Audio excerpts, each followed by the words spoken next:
Ethnographic and observation is another method which is very important for qualitative research.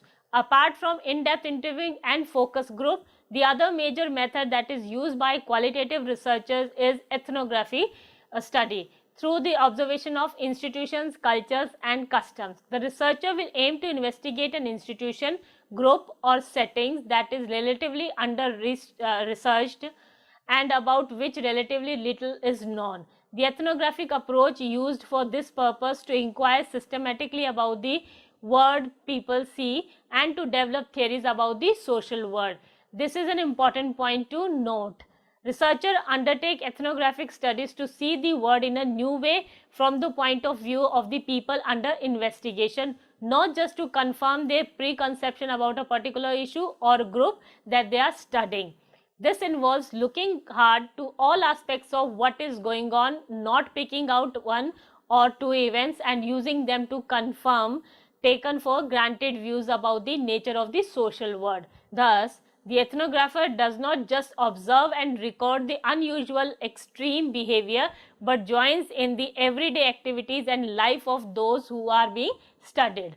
The researcher observes social interaction and talks informally with group members, aiming to acquire cultural knowledge and identify and make sense of patterns of social interaction in people's natural environment.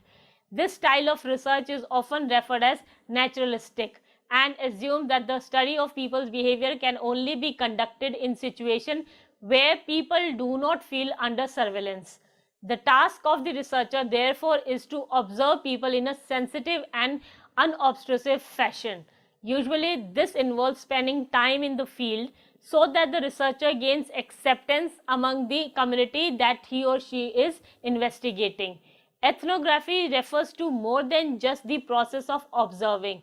It includes holding interviews, chats or in-depth interviews with individuals or in group situations whenever and wherever appropriate, and may include, for instance, the analysis of documents such as organizational memoranda or personal documents. The ethnographic approach may also involve the use of quantitative methods such as questionnaire.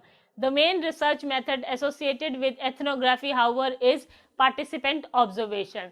Participant observation involves the researcher in becoming part of a group or situation that is being studied, although not necessarily as a member of that group.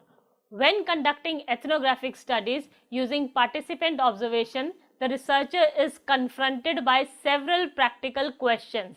One of the most important decisions open to the researcher is selection of a site for a study.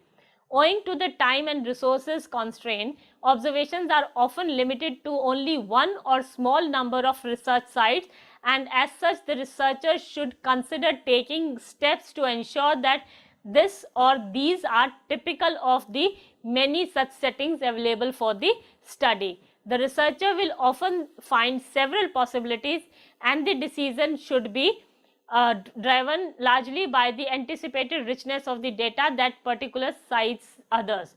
Beyond this, as an ethnographer, you should choose a setting that is relatively easier than the others to gain access to, although preferably one that is not familiar, where you have no particular knowledge or expertise, and where you are most open to record the unexpected.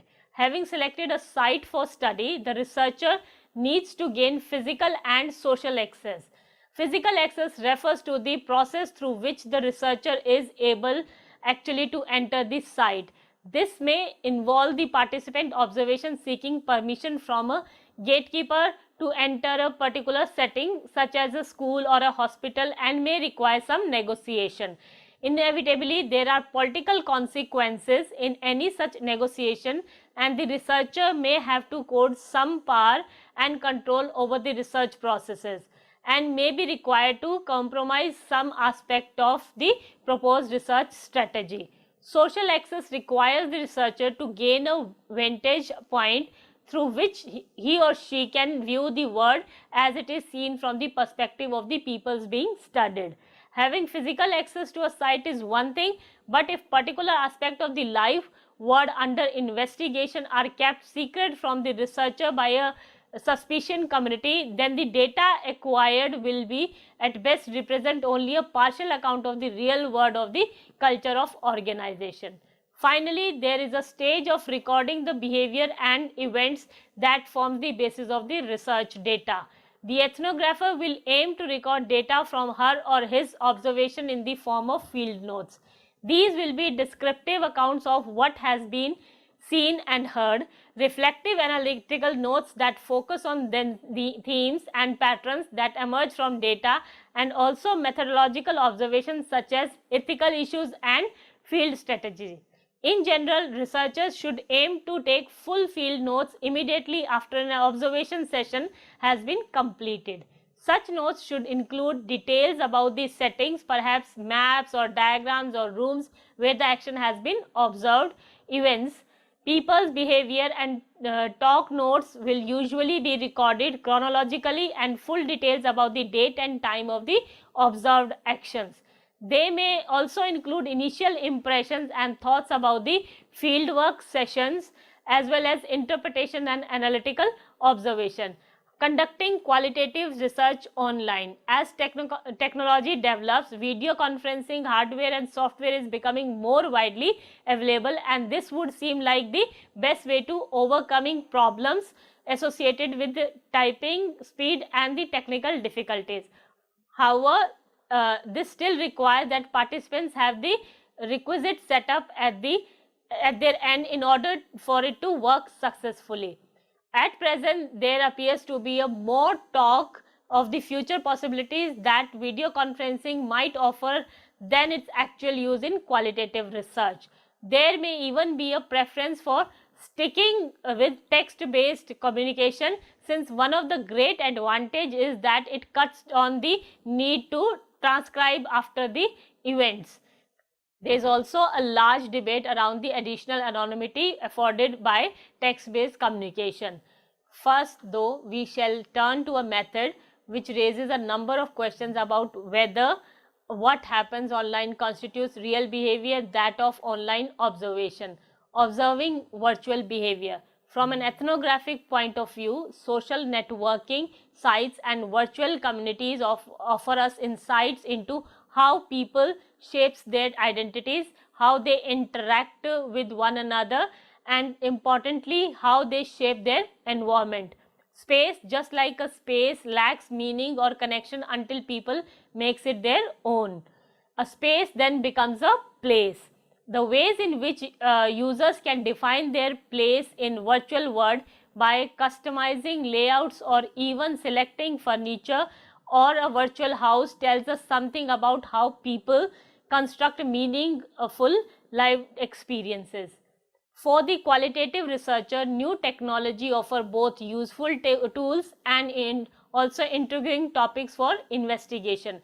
When using online research techniques, all the issues that are discussed in the following section apply, but issues of communication, meaning and identity must also be given additional consideration. The practical issue of access to a large pool of data, reduction in transcript time, and increased participation by excluding groups offer very attractive advantages.